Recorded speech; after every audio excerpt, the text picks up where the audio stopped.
The views and opinions expressed on this program are those of the participants and do not reflect the views of BronxNet or the program underwriters.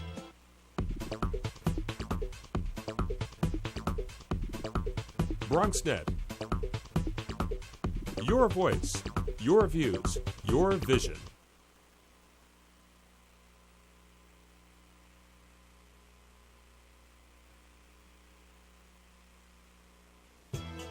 The views and opinions expressed on this program are those of the participants and do not reflect the views of BronxNet or the program underwriters.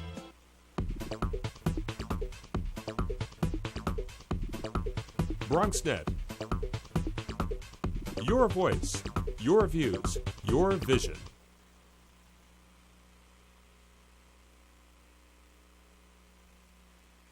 Good evening and welcome to Bronx Talk. Tonight's show is for people who can think outside the box. It's for people who look at sections of the Bronx, and for tonight we're going to look at one section in particular and want to see ways we can improve those neighborhoods and simultaneously build infrastructure that has far-reaching implications for us all. I'm talking about a concept called Rebuild by Design that has produced one of the most intriguing proposals to protect and develop Hunts Point in thoughtful and ingenious ways. If you'd like to react to what you see here or add your own ideas, please call in at 718-960-7241, or you can email questions or comments to us at bronxtalk@bronxnet.org, and we'll read those on the air during a future edition of our program. Take note, that's a new email address for us, bronxtalk@bronxnet.org. But for here and now in our studio, please join me in welcoming landscape architect Richard Rourke. Good evening, sir. Thank you for joining us. Good evening. And the president of Barreto Bay Strategies and a longtime innovator at Hunts Point, old friend Paul Lipson. Thanks, to have Gary. you. How are you? Paul, let's start with you. People might not realize, because we've heard plans about Hunts Point. Yes. We want to renovate this. We need a new park here. We need a new greenway. We need a new waterway, whatever it is. New market. But this whole dialogue was started because of Hurricane Sandy. That's correct. So talk to me about the relationship between Hurricane Sandy and how we got to Rebuild by Design. Well, remarkably, Hurricane Sandy really missed Hunts Point. Now, that's maybe a surprise to people, but if it had hit the Bronx 6 hours later, the tides in the Bronx and East River would have overwhelmed the levees and the bulkheads in Hunts Point and would have put 18 inches of water in the food distribution center. And the seriousness of that for 22 million people who eat products, food, meat, produce, fish that emanates from that center in the Northeast are huge. 22 million people source their food from Hunts Point every day. Not to mention what it would have done to the jobs and the food market. 9,000 living wage jobs. We're talking about union jobs, Teamster jobs, UFCW jobs. You can walk into the Hunts Point market without a GED and get a job that will pay you $17 an hour with full medical and dental. And after 5 to 6 years, you could be earning significant wages in that market. So Hurricane Sandy was a wake-up call for the market. We didn't really think about in Hunts Point the implications of being a waterfront community and the intersection of extreme weather and being on a peninsula. I don't think anybody in New York really had considered it in that way, that we could be in such danger. You're but absolutely right. I want to just review clearly again. Now, you stated it, but I don't want it to run by the audience how close we came to having that tragedy 6 hours. happen. 6 hours. 6 hours. 6 hours. And the implications for the Northeast were that we have 2.5 days of food that are stored in the Hunts Point Food Distribution Center. 2.5 days of the city's supply of food, essentially. If the markets and the food distribution center and the roadway network there were inundated by water, New York City really would have been cut off from its food supply. The implications for the region are huge as well, because we're talking about the surrounding counties. We're talking about Westchester, Connecticut, northern New Jersey. We're talking about an area that serves 22 million people. And so, while certainly we know what happened in Staten Island, and we know what happened at the Rockaways, and you know, that was obviously a terrible tragedy. It might have been an even larger tragedy, God forbid, if it had happened. So now let's bring in Rebuild by Design. To me, it sounds like if you have that as kind of a fulcrum, you can say, you know what, this is good leverage. We've got to look at Hunts Point and do something with Hunts Point so that this doesn't happen again. Is that where we now bring it in? Thanks to my colleague Richard and his firm Olin, Hunts Point became a competing locality in something called Rebuild by Design, which was a federal design competition initiated by HUD Secretary Sean Donovan, who, as you knew, was our HPD commissioner in New York for many years, knew Hunts Point very well. And the opportunity was to compete for a share of $2.5 billion in federal Sandy relief money to create innovative strategies to protect and strengthen our waterfront and protect that economic asset and that vulnerable population of 13,000 people who live in that peninsula. Richard, so let's bring you right into the conversation now. He's thrown it to you. So here you are, an architectural firm. How did you view the task of saying, well, we want to, and I'm making an assumption here, design something that will protect Hunts Point, and do what else? And let's, give birth to Rebuild by Design here. Yeah, so Rebuild by Design, you ask the question is what makes things resilient? What makes things tough? And it was a very open-ended research endeavor because what the government was looking for is, it was kind of a question that had never been asked before, was how do you prepare for the future? How do you prepare for the long haul? And so Rebuild by Design is about preparing for climate change, and it's about preparing for and doing it in a sustainable way, in a way that we can afford to build back for a long-term future. And Hunts Point is one of those critical places in the region where we can protect the food supply of New York, and we can rebuild in a way that builds opportunity for neighborhoods. And that was the perfect So mix. there were 10 areas that I guess put in for this grant. It's like applying for any other grant. How many will get? In other words, we're showing these plans now, but this doesn't mean this is the blueprint that's going to happen. Where are we at in the process to actually make this kind of thing happen? So we're at what's called, it's a 4-stage process, and the 4th stage is when HUD will commit to building and investing in these design efforts. And right now, they're looking at all 10 projects. They haven't said how many that they're going to go for, but basically the measure is how much of a difference will the design proposals make, and how soon can those things happen. And I think Hunts Point, demonstrates incredible need because it feeds 22 million people. The danger is self-evident, I think. Yeah, and to an earlier point that Paul brought up, what happened during Hurricane Sandy, Hunts Point was feeding New York. It was feeding New Jersey. The New York Food Bank distributed in the first 5 days after Hurricane Sandy 1 million pounds of food. If that had gotten flooded, we would have lost The food that. bank is in Hunts Point. Yeah. So not only, just for folks to really be clear about it, not only is the source of our everyday food, but the emergency food is there as well. In other words, if things go bad, they go and look at Hunts Point. Can you now help us out? They were first responders. They were the Point, first responders. So the cost, the potential cost. So you're now in essence applying for how much money, or we don't know, or that is not part of this dialogue. Or how much money will it? Because we're going to show the plans, by the way. How much money will it take to put some of this in place? Or So flood protection isn't cheap, but it pays for every dollar you put in. You're going to get $1.50 or more in damage mitigation alone. This is a big project. It's $600 million to do flood protection to protect basically a square mile, but it's a $5 billion economy. Before he left office, Mayor Bloomberg put together, maybe through the last 6 months or a year or after Sandy, a series of proposals and a plan to protect New York City and New York's waterways. Is this related to that in any way, or this is completely separate?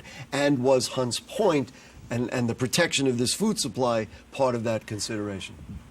Actually, it's building on top of that SIRR report, which is the special initiative in rebuilding and redesign. Basically, one of the things that designers have learned is that it's not always good to start from zero. It's good to continue a conversation and get smarter over the long haul. So it's built from that report, it's built from the Hunts Point Vision Plan, it's built from what the community had to say. Paul Lipson, here's about as softball a question as I could possibly ask you, and you have been a fighter in Hunts Point for the communities and for the people. I guess without even asking, we all know that it was important to design something that the people that live in Hunts Point and work in Hunts Point are going to be able to interact with. Like, we're not just coming in with a business plan, we've got to integrate the community. Talk to me about the principles that were important when this thing was conceived. That's very well said, because this is not just mechanical infrastructure or pieces of concrete that are disconnected from people. Embedded in the levee, as you'll see in some of these images that Richard's firm designed, is a greenway, a continuation of the South Bronx Greenway, and fulfilling a commitment that the city has made and had made to the people of Hunts Point that the South Bronx Greenway would be built. And this levee becomes the vehicle to build it out along the peninsula of Hunts Point. I'm only smiling because he's a clever son of a gun. So here you are fighting all these years to make this happen. And now you have a real reason, and what Richard said, you build things one on the other. Now you got a chance really to move all those other plans, combine it with this, and really a new vision for Hunts Point. Have I said it right? This becomes the team of horses that you hitch the carriage to. There you go. Resiliency, you can wrap a lot of things in the resiliency conversation. Food security, access to healthy produce, all embedded in this plan. And also, which we're going to show, which I was incredibly excited about. And frankly, one of the local residents who was talking to me about this said, my concern is that they're going to build up the food market, but we're still sitting here and we don't get it. And the connection between the food market and the need for people in that area to have fresh food has always been there. We're maybe finally able to put It's one of the abiding ironies of living in Hunts Point that you're next to the world's biggest food distribution center, and it's often hard to find a tomato on Hunts Point Avenue. That's starting to change. This plan also will have as a central tenet an open-air market, a Hunts Point community market. Wow. Where people will be able to access. Well, we're going to show the architect's renderings of that. The first thing I want to do, we're going to show a video. This is part of your presentation. It was not like a movie where you could get a trailer that I could show. So this is my choice. I pulled out 2.5 minutes to show. They don't know what I'm going to show here. To me, it was really just to define why we're doing this, and in essence to articulate some of the Hurricane Sandy imperatives. So we're going to show, this is from a presentation. Do you want to say anything about it, or this is just what you're showing the judges? No, you go ahead. You cut it, you show it. All right, so we're going to show this clip, and then we're going to come back. We're going to show you some samples of what the architects have drawn, and continue expanding our minds about what can be in the borough of the Bronx. So let's roll the clip. Thank you. It is New York City's food supply. We have the Fulton Fish Market, we have the Cooperative Market, which is our meat market, and we also have the produce market. And it houses a lot of our food for the city. So if that gets flooded, then it'll be a shortage. How do we look at this industrial infrastructure in a more progressive way before disaster strikes, so that we're being proactive and preventative as opposed to merely reactive? How can we avoid being the Rockaways or Staten Island, where you had, people die in their own homes?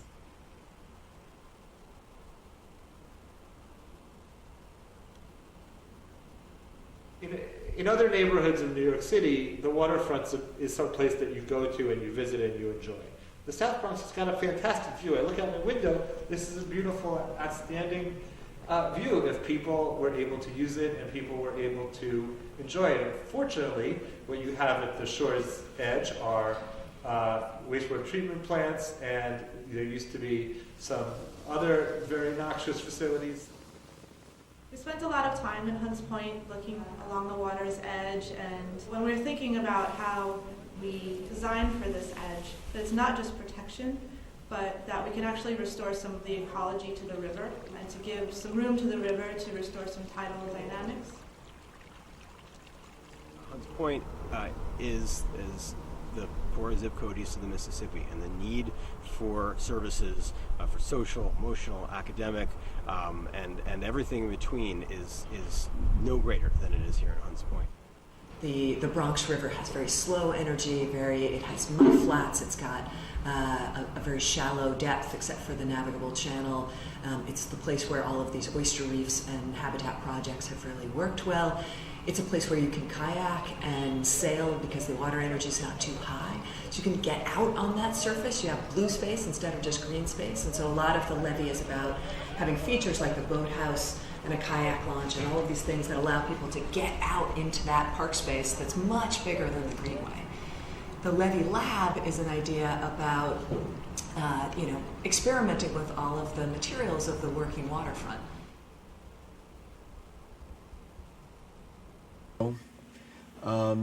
Just a quick excerpt of it. It defines our terms. So with that as background, that we need to protect it, give me the technical challenge for an architect saying, okay, now I'm charged with this very complex area, this very volatile and vulnerable area, but this very important area that has people like Paul Lipson and his colleagues who've been fighting for it for generations. What's your first thing, and what do you try to do? What you have to realize is that this is I'm actually a landscape architect, and this is complicated land. This is land that you have an active food market that's working here. You have a community that needs access to the waterfront, and you have a storm that you have to design to. One that's going to bring water in from the East River in a surge, and you have water that's going to wash down from the top of the Bronx. And so you got two forces of water coming together, and you have to get water out, and you have to keep water from coming in. So it's a lot to deal with. So you can't just do a one-sided thing. And at the same time, you've got a community that's saying you're not putting anything here unless we like it, unless it's part of and it's integrated with our lifestyle and improves our way of living. Exactly. So you're like, you can't just put something in that's going to deal with the water, but if it's going to block the trucks, that's a problem. If it's not going to give community access to the river, that's a problem. Let's go to the telephone and bring on Mark from Pelham Parkway, and then right after that, we're going to show re-show some of the slides that flew by and let our experts analyze them. Mark, how are you? Hey, Gary, gentlemen. Paul, you're alive. I'm glad to see you're still alive. Hey, Mark. We're all glad to see that Paul is still alive. Yeah, but what's your question? What do you got? I got a question. It's also a statement and a twofold question. Go ahead. One, I don't know if anybody knows, one of the biggest problems is you got to convince the planet about global warming. Because if you want to look at a metaphor for a storm like Sandy or Katrina or the thing that hit Indonesia, the point is you can put all the levees you want up there. You can put the walls as high as you want to, but what are you going to do when the floods come in at 200 feet high? Mark, it's a great point. It's probably not within the scope of this particular project. And we are making an assumption that we all understand certain realities, and we know that there's big forces out there. Assumptions, but you got to start at a point. Now, the other point is, what are we going to do with Hunts Point section, where they still have the high obesity rates, the pollution, the asthma rates? Well, isn't that that's something good. that has to be tackled also? Mark, Can the industry tackle those and get rid of a lot of those plants? I don't know if there's still 26 or 27 plants there. Okay. But that's a major problem too. And you're going to love, Mark, you're going to love the answer, because we're going to show pictures that bring a lot of these forces together. So you're right on point. Thank you very much. Are we ready to show pictures, or did you want to respond to anything you heard there? Well, I just want to say is that we did plan for sea level rise. We did plan for climate change. That's what this whole initiative is about, and it's about not just guessing what the sea level rise will be, but basing it on scientific reports from the IPCC panel. So it's really detailed. As much as you'd like to stop the seas from rising, you're just dealing with protecting this area if the worst should happen. And yeah, and we did it with designing for the next generation in mind. This sees the next 50 years. Okay, and the second part of the question, Paul, we're going to show some slides, Yep. and there were. So let's put up the first slide, and this I guess illustrates what. Let's put that one up. This illustrates exactly what Richard was saying. So who wants to tell us what we're seeing? So what you're seeing here is a cantilevered deck and a protective seawall that is actually going right by the markets, and it's actually delivering something to the community and to the markets at the same time. It's creating a greenway that people can have access to the waterfront where they can run and bike it. At the same time, you have this protective wall keeping floodwaters out of the market, and these lighting systems that not only light the greenway, but they provide extra light to the produce markets. And this is an example of the market saying, hey, we need better lighting for our markets so that for our nighttime operations, because we work a lot at night. Mm-hmm. And Paul, if there's a community initiative that's not plainly obvious here, just jump in, but it's obvious that we're addressing obesity, addressing the need for activity and all that. You're also creating a safe space for people to exercise and to commute to work. Mm. Next, let's go to number 2. What do we got? Okay, now this really is fascinating, I thought. Go ahead, what do you got? So here is, we had a lot of conversations with a number of organizations on the Hunts Point Peninsula, and rocking the boat was, we needed a dinghy sailing program. The Bronx River has the perfect currents for this, and this greenway, it basically has places where you can create these really cool spaces where you could have a dock and a pier and be connected to the water on both sides. So this would be in a place that currently is not really utilized. Exactly. Well, the community is shut off from the waterfront right there, and also the river is particularly wide right there, so you have a nice opportunity to get boats on the water. And is this purely a community amenity, or is there an aspect of this that is helpful to the effort to protect Hunts Point?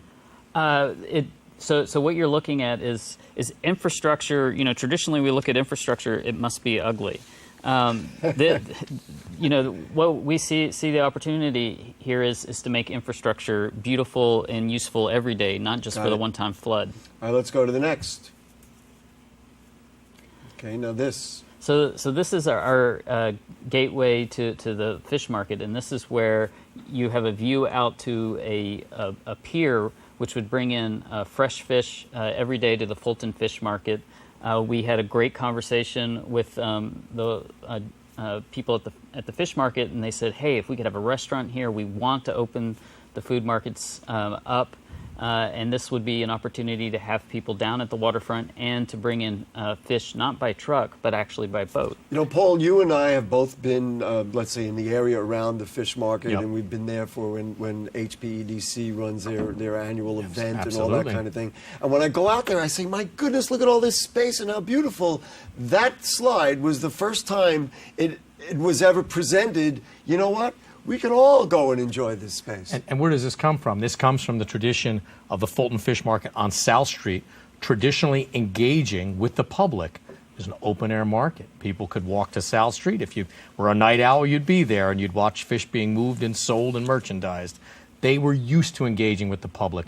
When they moved to Hunts Point, they were behind a fence. Why do we need this project to do those kinds of things? In other words, because it's the money to create the infrastructure to do it, or is it the kind of the concept to say this is usable This space? project was the canvas on which all these aspirations and ambitions that people in the business community, people in labor, and people in the residential community were able to lay out. And this project found where all those interests intersected. The community wants access to the waterfront. The fish market wants to invite people in. Let's put up more pictures. We want to run through them. This next one is another example of how we're going to use the waterfront instead of ignore it. Go ahead. So this is actually part of the levee system where we're actually bringing water in and actually restoring the ecology of the East River. So this is an opportunity. Taking a lesson from our friends who fought for the Bronx River many years. Absolutely. Okay, let's move to the next one because we're preciously short of time. Now, are we ready now to explain what this levee system is? I mean, I started to think like a Panama Canal thing when I started to look at some of the materials. No. It basically No, not the Panama Canal. Okay, go ahead. It's basically, when people think of a levee, they think of like this high, hill that runs by the water, and it doesn't need to be like that if you design it, in a way that looks at the context. And here, we know it needs to be steep and high for the railroad. And we have the walkway, the greenway. It doesn't need to be part of the levee, and it can change shape and form depending on how much room you got. And in each slide, we're happy to note that there is community activity, and certainly the fleet of boats. And you were talking about kayaks on the river, which you had said you'd lost a couple at Hurricane Sandy. Well, this is a way to put them back and give them a place to be. There you go. There you go. We got one slide left. Let's take a look. Okay, now this gets right into what Mark's question was, right? Yeah. Why don't you explain what it is? So this is what we call the Hunts Point open market. If Hunts Point is where New York is getting its food, then this needs to be a place that communicates food, and that it's a center for advocacy and making food accessible to people. The Bronx is terribly underserved in terms of food access. This is a project that would be a gateway to our flood protection greenway. It would be this open farmers market. It would have cooking demonstrations on healthy eating, and it would be a center for advocating healthy food and food access. And all the bounty of the markets would be available. And Paul, just to summarize here, what will it take to make this reality? And I deliberately put it up there because I want the people of the Bronx to start thinking like this and start visualizing what's possible. What will it Gary, take? we need a major media player like yourself to be a champion. It will take political advocacy. Right now, there's a great alignment of interests from labor to the business community, to the residential community, to the environmental advocates in the area. That's unprecedented. And I think to the extent that the elected officials and the federal agencies in play take note and say, hey, this is very interesting. It's not a zero-sum game. If we do something for the market in this case, we're also doing something for the residential community. One step at a time, as Richard said earlier, you're building one thing on top of the other. Yeah. Maybe the leading question, which I should have asked at the beginning, how long does this take and how much money does it take? Or at this point, that's not even in the dialogue. You have an idea. Yeah, I mean, we actually did cost estimates for everything. You got to just come out and say it because we're almost out of time. $815 million. $815 million. I guess the most important thing to say is that, they wanted new ideas for, the way to rebuild. And they said, greatest thinkers, designers, engineers, let's do it. I said, the way to do it is ask people on the ground. Gentlemen, thank you so much. Thank you, we Gary. can do it. We can do it, right? You like that attitude? We're doing it. We're doing it. Doing it. That's even better. Paul Lipson Thank and you. Richard Rourke, thank you. And if you have further comments or questions on anything you heard on tonight's show or anything going on in the Bronx, then email them to us at bronxtalk@bronxnet.org. You post them on our Facebook page, and we'll read those on the air during a future edition of our program. Please become a fan of Bronx Talk on Facebook, and you can see our archives at bronxnet.org. Check out the Bronx Talk link on the bottom right navigation bar. We can do it. I'm serious. Thanks to producer Jane Floro, director Shirley Arrieta. We'll see you next week. Thank you.